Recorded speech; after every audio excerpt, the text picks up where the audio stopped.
mínima y más o menos la máxima también. Bueno, no hay muchos secretos con respecto a eso. Sí que mencionen la bibliografía, eso me interesa, ¿eh? Que mencionen la bibliografía que citan, de dónde la toman, porque además se van acostumbrando a citar. Quizás a alguno de ustedes en un futuro le interese escribir, a uno le empieza hay mucha gente a la que le gusta, a los que nos gusta escribir, y entonces uno se van acostumbrando en ese camino de las citas y demás, así que la bibliografía sí, la que traigan, cítenla. Yo también los puedo orientar con la bibliografía de cada tema, con los autores, eso sí, ahí sí me pueden aprovechar un poco más. Me dicen, bueno, yo voy a escribir sobre esto, ¿qué hay sobre esto? Y ahí les ahorro un poco la búsqueda, ¿no? Eso es lo que vine haciendo, orientándolos con la bibliografía. ¿Y qué más les puedo decir con respecto a eso? Bueno, no mucho más. Después, unos días antes, Ulises les va a preguntar, a ver cómo nos vamos a organizar con los grupos o con la cuestión individual y con las fechas. Yo les voy a decir un poco antes cómo venimos con el cronograma, venimos bastante bien con las clases y demás que nos quedan, así que yo quisiera antes, un poquito antes, tener los trabajos para poder hacerles una devolución. ¿Por qué? Porque si el trabajo necesita un ajuste, bueno, tenemos que hacerlo antes de la exposición oral, esto es claramente así, entonces necesito un tiempito ahí para verlos, así que después les voy a ir diciendo un poquito más adelante eh, la fecha en la que, ya les puse las fechas, pero por ahí podemos adelantar, si alguno lo termina antes, podemos adelantar algunas entregas y eso me ayuda a mí en la corrección, en la lectura, digamos. Esa es la idea. ¿Algo más, Ulises? ¿Algo más que haya surgido? ¿Alguna cuestión que no quedó clara? No, no por el momento.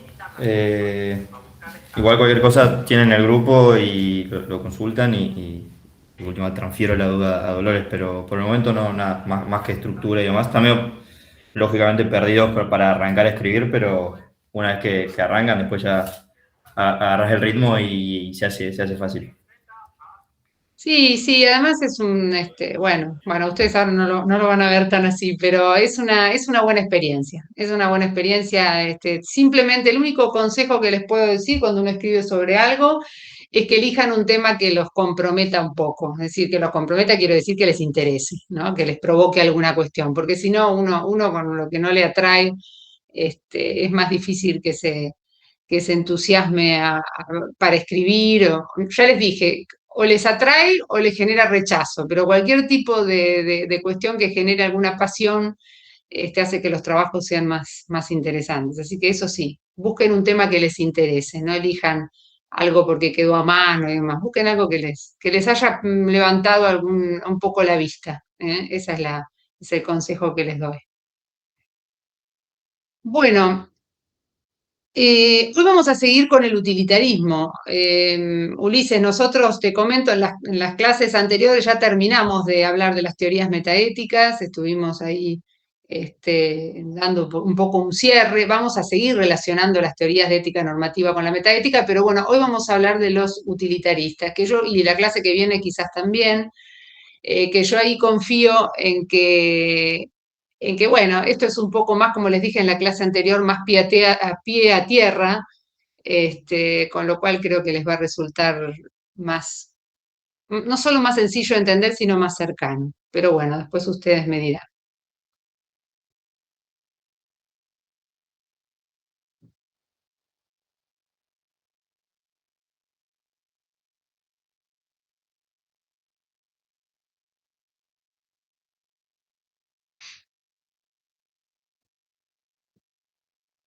Bueno, ¿están viendo ahí bien la pantalla? Sí, Sí, sí. profe. Bueno, este es un PowerPoint que en realidad se lo tomé prestado a la doctora Martínez, que suele dar estas clases, así que no es de mi estilo, digamos, pero la verdad que lo estuve mirando y nos va a servir como guía orientadora y creo que es más entretenido incluso que mis clases, así que creo que les va a interesar.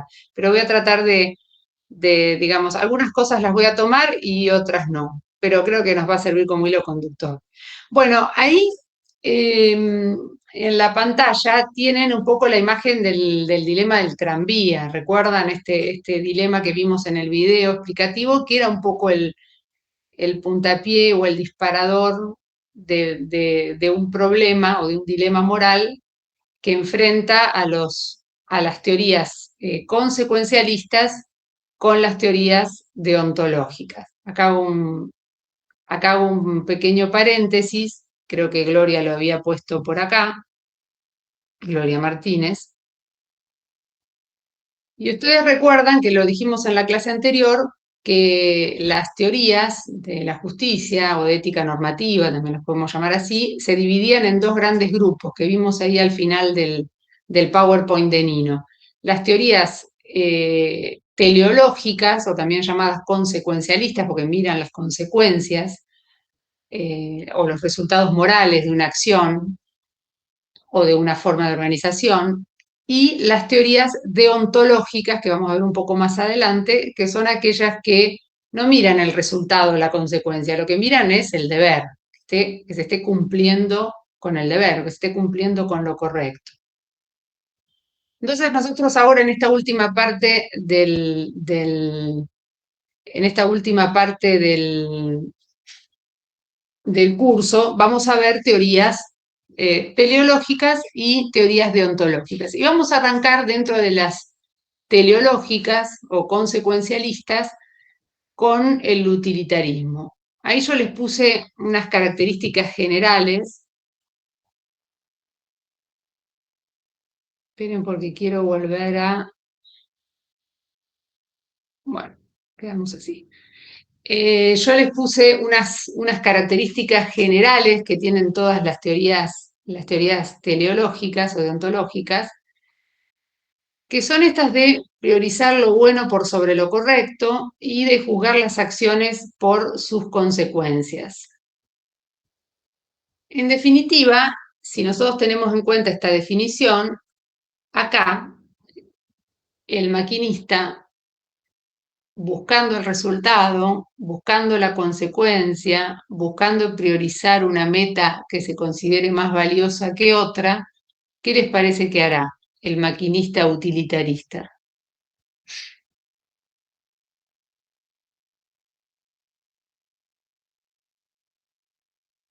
¿Qué les parece que va a hacer ahí el maquinista, que está ahí con la palanca, para un lado o para el otro? ¿Qué decide?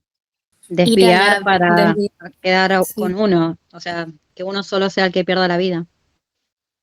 Exacto, decide que sea uno solo el que pierda la vida, porque esa es la relación, la solución o es la meta que produce la felicidad del mayor número de personas. Esa sería una solución utilitarista. Una solución utilitarista es siempre una solución consecuencialista, es una solución que tiene un análisis del telos, del fin, del objetivo, por eso se llaman teleológicas estas teorías, antes que del deber mismo, y lo que se mira es justamente la consecuencia del acto o en general de la medida o de la forma de organización de la sociedad, ya lo vamos a ver a esto. Pero ese es el germen del utilitarismo. El utilitarismo mira las consecuencias, el utilitarismo mira los resultados. En toda filosofía moral hay, o en la filosofía moral, mejor dicho, hay dos grandes términos que juegan ahí en la balanza, lo bueno y lo correcto, lo que está bien y lo que debo hacer, sería para decirlo de otra manera. Entonces, en esa balanza de lo bueno y de lo correcto o lo que debo hacer, ¿qué les parece que pesa más para un utilitarista? ¿Lo bueno o lo correcto? Lo bueno. Lo bueno, excelente. Ahí se va entendiendo perfectamente. En cambio, en las teorías deontológicas, las que sostienen Kant, Rawls y los que vamos a ver, ¿qué pesa más en esa disputa entre lo bueno y lo correcto? Lo correcto. El resultado. Lo correcto. Lo correcto, exacto, lo correcto. Entonces recuerden esto cuando estén ahí medio perdidos, qué son los teleológicos, qué son los deontológicos. Bueno, los teleológicos o los consecuencialistas, si les sirve para acordarse mejor, estos que miran el final de la película, miran la consecuencia, cuando se ponen a sopesar estas dos cosas sobre las que descansa cualquier teoría, o sobre las que descansa la filosofía moral en su conjunto, que es lo bueno y lo correcto, el teórico, la teoría de la justicia utilitarista siempre mira la consecuencia y prioriza lo bueno por sobre lo correcto. En tanto que las teorías deontológicas priorizan el deber, el cumplimiento de lo debido por encima de lo bueno. Eso que les estoy diciendo es el ABC. Ahora voy a dejar de compartir porque no sé por qué no los veo y me gusta verlos un poco. ¿Dónde están ustedes? Acá están. Eso que les estoy diciendo es el ABC de la filosofía moral, lo bueno y lo correcto. Todo se mueve en esos dos reinos, digamos, en esos dos ámbitos. Entonces los utilitaristas dicen, no, lo importante es priorizar lo bueno, y el deontológico dice, no, lo importante es ir por lo que hay que hacer, por lo que debe ser. Entonces, un utilitarista frente a ese dilema del tranvía que va fuerte y las personas y demás, y dice, bueno, acá yo resuelvo en función de la felicidad o de lo bueno, vamos por esto, de lo bueno. Entonces la pregunta que vendría después es, ¿y qué es lo bueno? Esa es la otra gran pregunta de la filosofía moral, pero ¿y lo bueno qué es? Y ahí viene la gran discusión filosófica, ¿no? Bueno, ríos de tinta y de discusión sobre la filosofía acerca de qué es lo bueno, desde Platón hasta la fecha. ¿Qué es lo bueno? Uf, ¿qué será lo bueno para el ser humano? O lo bueno para la humanidad. Bueno, los utilitaristas lo solucionaron de una forma bastante pragmática, como es toda la teoría utilitarista, pragmática. Y dijeron, es muy simple, lo bueno es lo que produce la mayor cantidad de felicidad o de placer, placer, placer.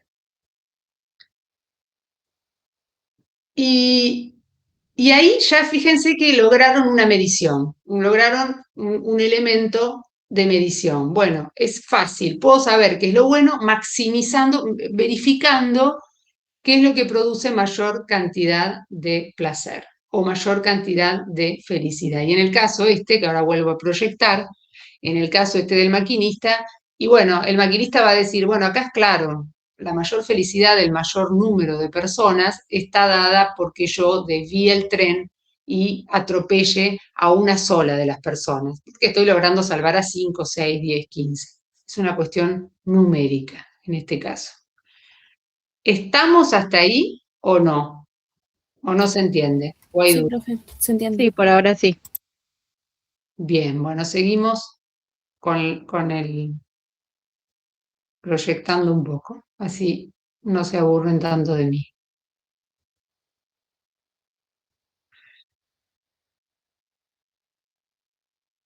Entonces, acá ya dijimos que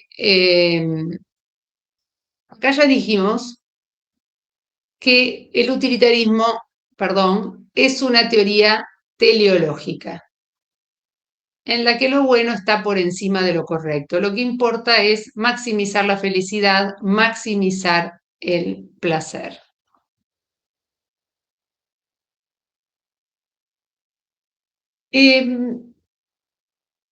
Es una teoría, bueno, ahí tienen los datos un poco históricos de cuando surge el utilitarismo, fines del siglo XVIII, principios del siglo XIX, con Bentham y Stuart Mill, entre otros, Sidgwick también. Y yo les dije también, cuando hablamos de la metaética, que es lo que a mí más me interesa y lo que les digo siempre que en los trabajos tiene que estar presente la metaética, los utilitaristas en su cuestión metaética son casi todos intuicionistas, como les dije, o creo que se los dije alguna vez. En su mayor parte, el utilitarismo es intuicionista. Y la intuición primaria que tienen sería esta de que, bueno, lo bueno debe ser lo que produce mayor placer o lo que produce mayor felicidad.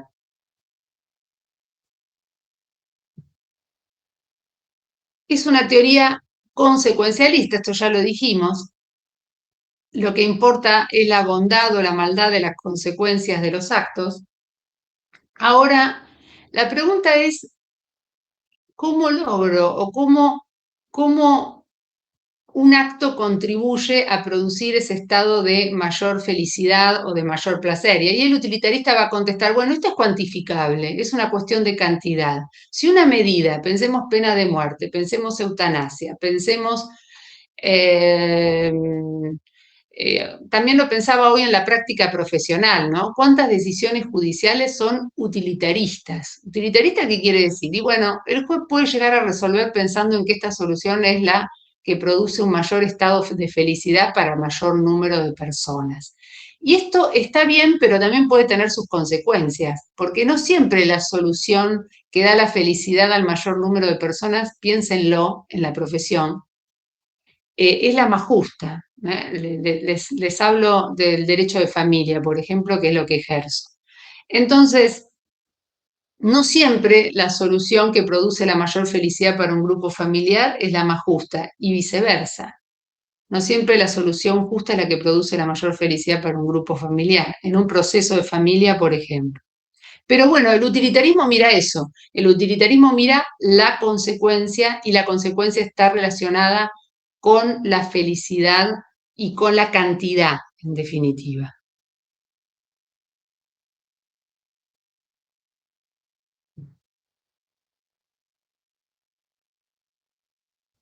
Bueno, esto a mí no me interesa. Y acá viene una pregunta importante, ¿no? Bueno, el utilitarismo dice que produce la felicidad del mayor número de personas o que maximiza el placer, ¿no? Que es la otra forma en la que lo expresa el utilitarismo. La pregunta a hacerse es, bueno, ¿cuáles son las cosas que son intrínsecamente buenas? Que es la otra cuestión o cuál es la otra pregunta de la filosofía moral. ¿Qué cosas son realmente buenas en sí mismas? Y ahí el utilitarismo,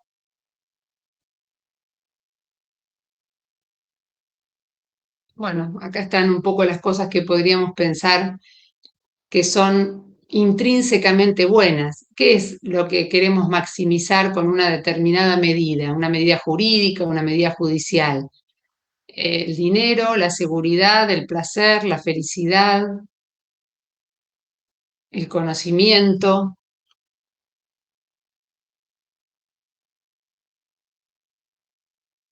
El utilitarismo, como les comenté antes, se empieza a manifestar con, yo les diría que con este autor que no está en el cuadro, pero se los agrego yo ahora, que se llama, o que se llamó Sidgwick, Henry Sidgwick, que fue quizás el comienzo, ¿no?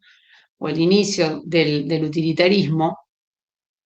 Y creo que les comenté también en la última clase que tuvimos que el utilitarismo es una especie de desprendimiento filosófico de una escuela muy vieja que se llamó el hedonismo, con H, el hedonismo. Los hedonistas sostenían que el ser humano, o los seres humanos, estábamos movidos por dos grandes reyes, digamos, o por dos grandes reinos, el placer y el dolor.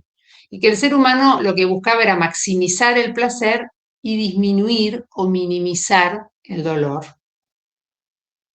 Y como una especie digamos, de transformación de esta escuela que se llamó el hedonismo, surge esta escuela que estamos viendo hoy, ya de filosofía moral, que se llama el utilitarismo, o que llamamos utilitarismo. Ahora fíjense que la base de todo el movimiento de toda esta escuela utilitarista es la búsqueda de estas dos cuestiones, estos dos bienes, el placer o la felicidad. Ahora vamos a ver qué problemas trae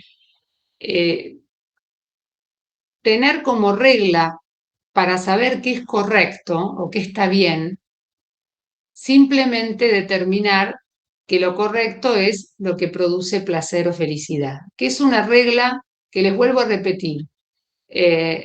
No solamente podemos pensar el utilitarismo en términos de una escuela de teoría de la justicia, también en las decisiones judiciales concretas está presente el pensamiento utilitarista. Y por supuesto hay una escuela utilitarista de un análisis económico del derecho que es claramente utilitarista. La mejor decisión económica va a ser aquella que conduzca a la felicidad del mayor número de personas, ¿no? Esta es la base de un análisis económico utilitarista.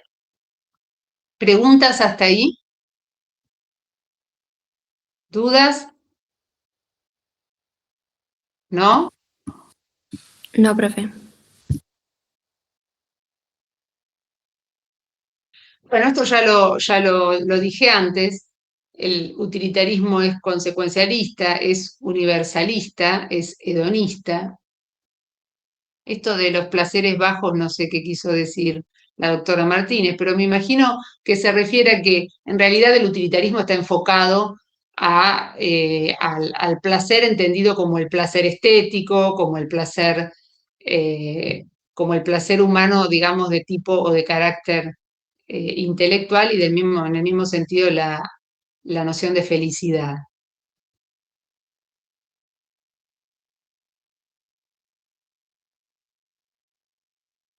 Acá hay algo que me interesa un poco retomar de lo que hablamos o cuando hablamos de la metaética. Si ustedes hacemos un poco de memoria, ya con esto los voy a confundir un poco, pero bueno, vamos a retroceder un poquito. Cuando hablamos de las teorías metaéticas, los dos grandes grupos de teorías metaéticas se dividían en descriptivistas y no descriptivistas, y los descriptivistas a su vez en naturalistas y no naturalistas. El utilitarismo, de alguna manera, que ya les dije que está emparentado con el intuicionismo, es una especie de teoría descriptivista no naturalista. Pero para otros, acá les voy a hacer un poco de ensalada, también el naturalismo, el intuicionismo tiene alguna base naturalista. ¿Por qué naturalista? Y me quedo solo con esto para no confundirlos. Porque justamente lo que hacen los intuicionistas, los utilitaristas, es cuando uno les pregunta, bueno, ¿y cómo puedo yo saber si algo es bueno o malo, objetivamente? Que fue el objeto de las preguntas que nos hicimos cuando comenzó ese curso. Y el utilitarista dice, sí, es muy fácil saber si algo eh, es lo mejor o es bueno o malo objetivamente. Hay que cotejarlo con un hecho de la naturaleza. Por ejemplo, lo que produce mayor felicidad para el mayor número de personas. Entonces, frente a la pregunta de si la pena de muerte es buena o mala, el utilitarista nos va a contestar, yo puedo medirlo perfectamente, puedo medir si la pena de muerte produce en una sociedad determinada, en un tiempo determinado, un estado de mayor bienestar o de mayor felicidad en esa sociedad. Entonces, en algún sentido, el utilitarista, ¿de qué se está jactando? Se jacta de decir, yo puedo probarte la objetividad de mi afirmación, que es esto de lo que estuvimos discutiendo prácticamente en este mes y medio. El utilitarista dice, yo puedo darte pruebas, es una teoría que puede dar pruebas de que algo es objetivamente mejor que otro en el sentido moral. Entonces, ese quizás sea un poco el gancho o el punto que el utilitarista se autoatribuye, porque el utilitarista dice, bueno, yo sí puedo probar que algo es lo mejor moralmente. ¿Cómo lo pruebo? Y diciéndote qué es lo que produce mayor felicidad o mayor placer a las personas. ¿Se entiende esto o no? ¿O no entienden nada y se los vuelvo a explicar? Sí, profe, entonces sería que el utilitarismo lo prueba según el mayor número de satisfacción en la sociedad y como está en la sociedad sería lo natural. No, me explico mal, no sé si son las palabras correctas, No, pero es no, como, se entiende bien, se entiende bien. El utilitarismo exacto dice, yo puedo probar que esto es lo mejor moralmente. ¿Por porque es lo que qué? ocurre en la sociedad y lo que ocurre en la sociedad es lo natural. Exacto, Ok, excelente, perfectamente entendido, perfectamente entendido. Entonces el utilitarista dice, bueno, acá tienen una teoría metaética también, porque ya les dije que el utilitarismo se emparenta mucho con el intuicionismo, pero también hay un sector del naturalismo que se lo atribuye, ¿eh? Hay intuicionistas y también hay naturalistas, y se jacta de esto, se jacta de decir, bueno, yo sí puedo probar que es lo mejor moralmente, porque yo tengo un aterrizaje en la sociedad. Yo puedo ir y chequear qué medida que yo tome jurídica, política o de cualquier índole produce mayor felicidad en las personas. Lo puedo corroborar. Esta es la idea. Esto es lo que nos está diciendo el utilitarismo. Con cualquier medida, ¿no? De cualquier naturaleza política, jurídica. Entonces, esa es un poco la carta, el ancho de espada que tiene.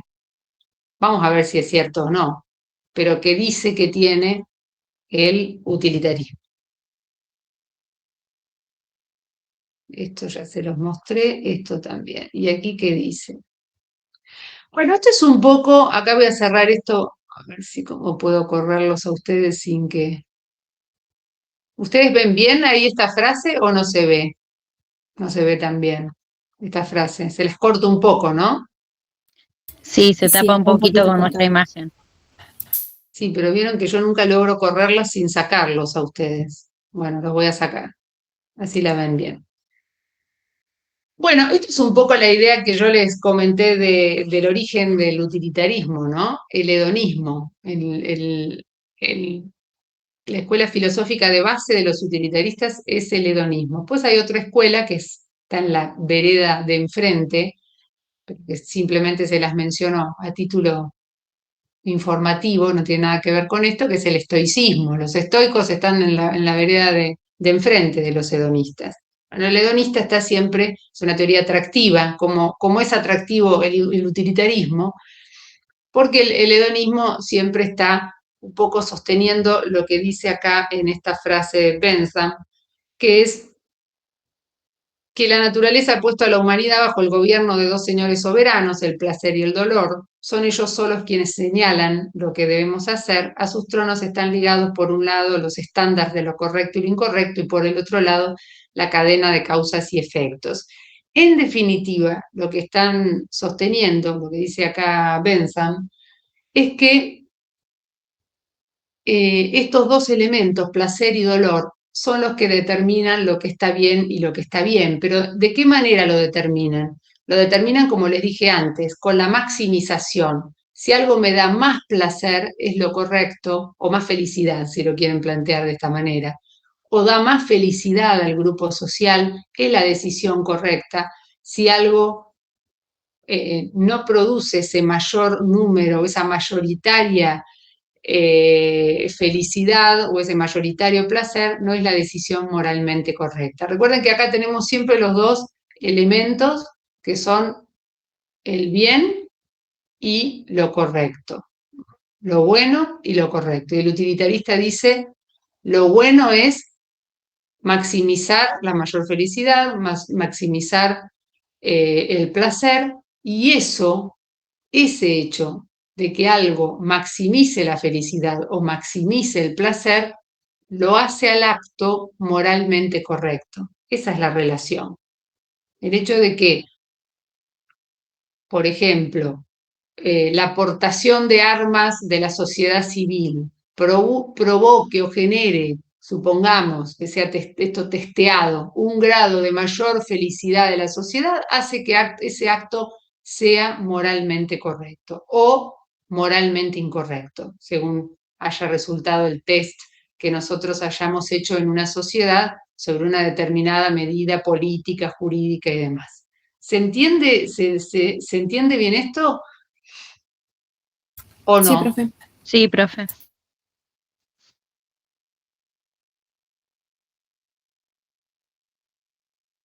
Bueno, esto es lo que les acabo de decir. Principio utilitarista es un principio de la mayor felicidad. Un acto es bueno cuando sus consecuencias contribuyen a lograr la mayor felicidad de todos los involucrados. Yo tomo una decisión judicial, por ejemplo, y esa decisión produce la mayor felicidad del mayor número de involucrados. Esa decisión para un utilitarista es la decisión, no solamente es la más buena, es la que produce mayor felicidad, sino que también es moralmente correcta.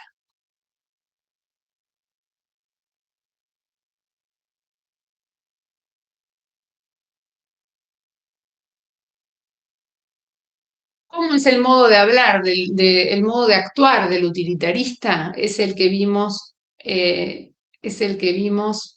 el dilema del tranvía. El modo utilitarista de actuar o la solución utilitarista es inclinarnos hacia el curso de acción que tenga las mejores consecuencias en cuanto a la felicidad del mayor número de personas.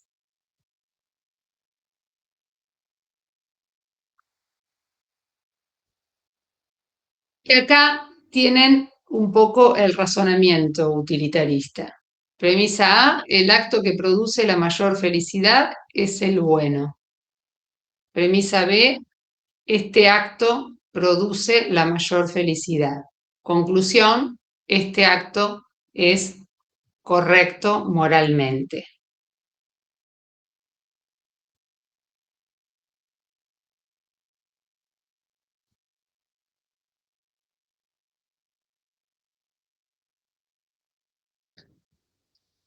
Bueno, acá, o un poquito más adelante, mejor dicho, empezamos a ver cuáles son los problemas, ¿no? Porque uno puede pensar, bueno, parece muy lindo esto del utilitarismo y parece que hemos encontrado la solución para determinar cuándo una acción es objetivamente buena o mala. Una acción es objetivamente buena o mala cuando incrementa la felicidad del mayor número de personas o produce el mayor grado de placer en esa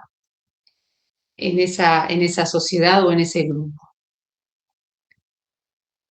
Pero el consecuencialismo barra utilitarismo tiene sus problemas, ¿no? Que de a poco los vamos a ir viendo.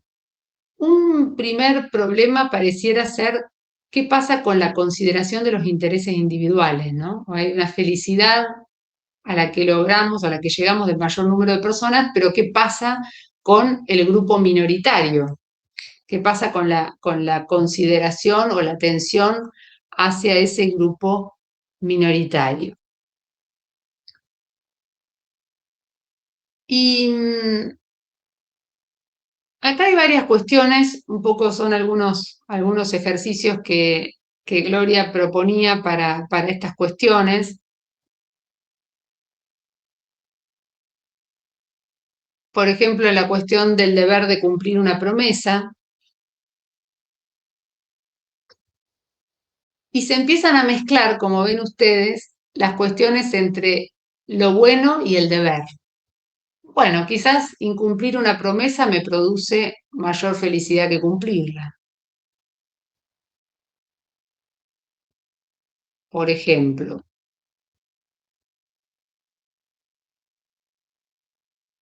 O, este es otro caso que hemos trabajado en otros cursos de ética, pero acá, bueno, simplemente se los menciono. Yo tengo que cumplir una promesa si nadie sabe que hice la promesa. Solo lo sé yo. Y midan esto en función de la felicidad o no felicidad del mayor número de personas. Acá hay una especie de ejemplo, ¿no? Dos exploradores están perdidos en el Ártico y solo hay comida suficiente para que uno de ellos viva hasta que llegue el barco de socorro.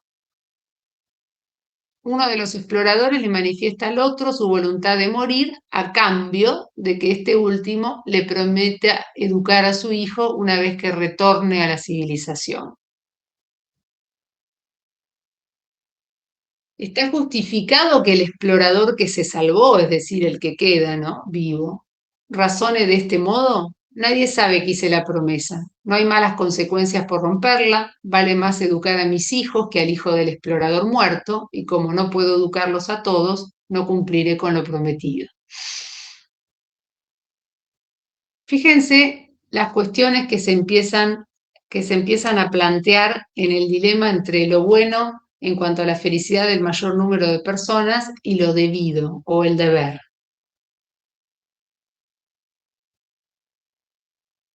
Bueno, acá tienen una serie de cuestiones que después se las dejo para que ustedes tienen los PowerPoint, analicen y piensen. Esta es la idea, que las piensen un poco solos. Son situaciones que confrontan al utilitarismo y a esta idea de que tenemos que adoptar como decisión moralmente correcta la que produce la felicidad del mayor número de personas.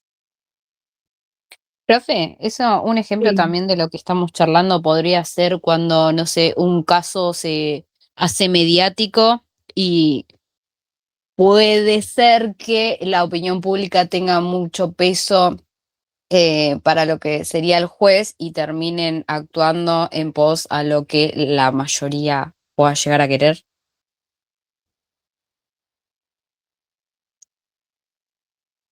Está muy bien lo que... ¿Quién habló? No sé por qué estaba con la... Brenda con- es mi nombre. Brenda. Está muy bien lo que planteas, Brenda, y es uno de los peligros y una de las cuestiones que me gustaría, y ya con esto los dejo, que reflexionemos acerca del utilitarismo, ¿no? Ahí tienen los ejemplos después para que vean, igual este PowerPoint continúa y lo vamos a continuar en la próxima clase, pero antes quiero hablar un poco de esto.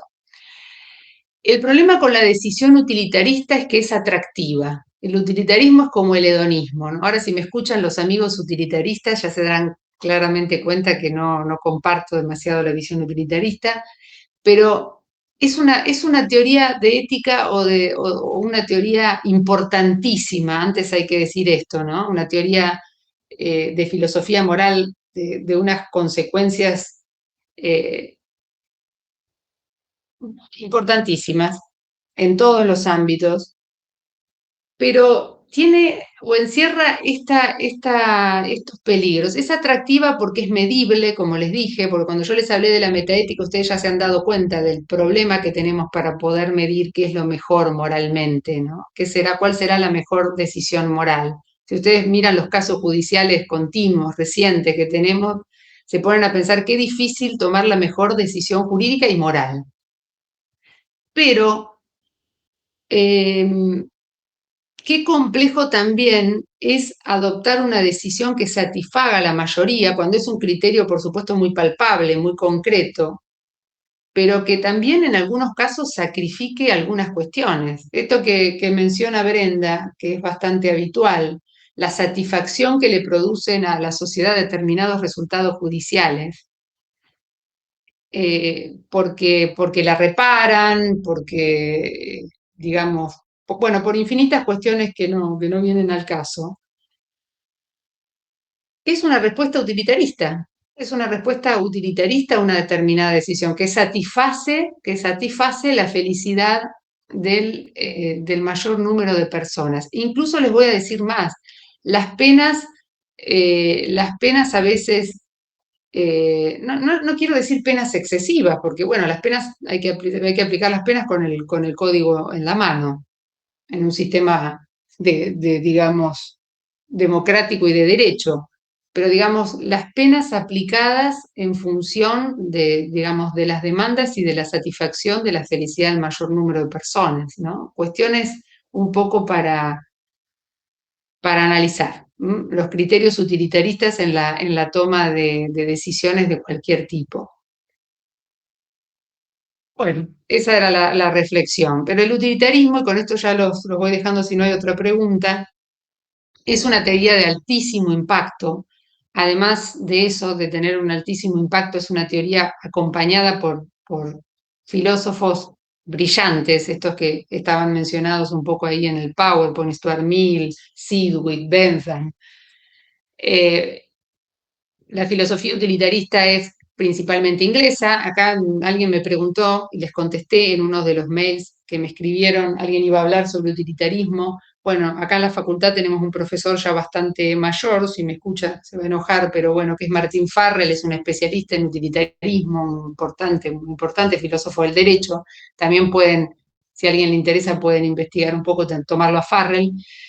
Eh, pero bueno, es una teoría atractiva, es una teoría importante, consolidada, pero tiene algunas dificultades que vamos a analizar en la próxima clase. Una dificultad es, bueno, ¿qué pasa con las minorías, ¿no? Cuando toma una decisión que digamos que beneficia, no diría beneficia, que digamos tiene en cuenta la felicidad de la mayoría. ¿Qué pasa con la minoría?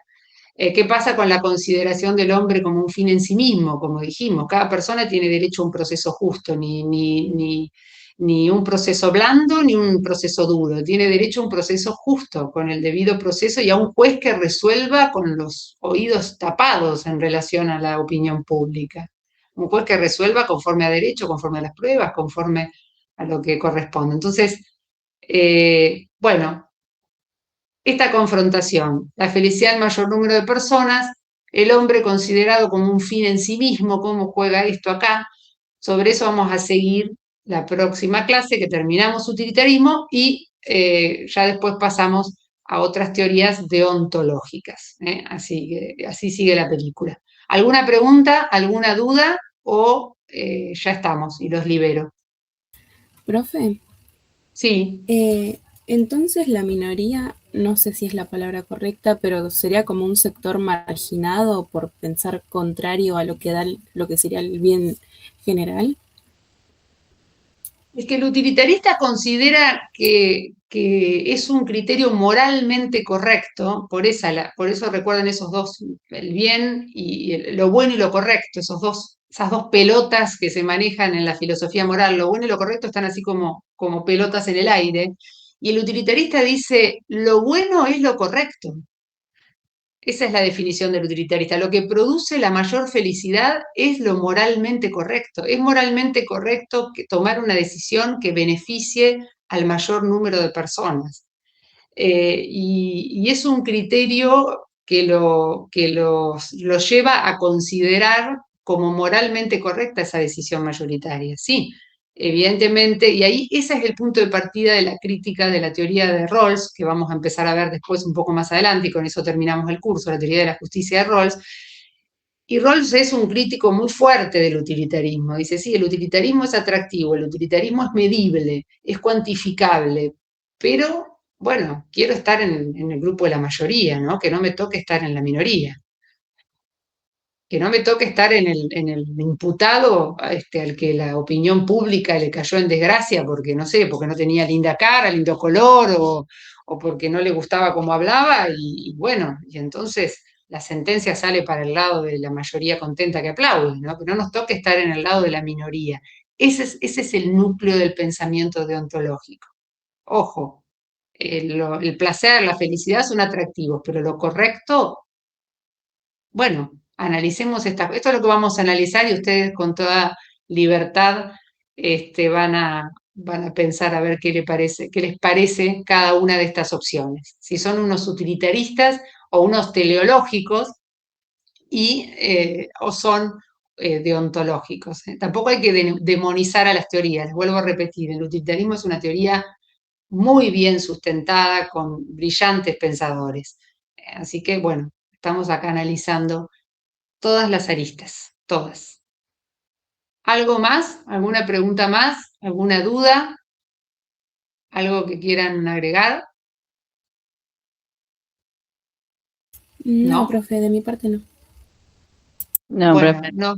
nos vemos el próximo lunes. Seguimos con el utilitarismo. Sigan pensando en los trabajos, me escriben, les contesto. Y bueno, y nos vemos el lunes y buen fin de semana para todos.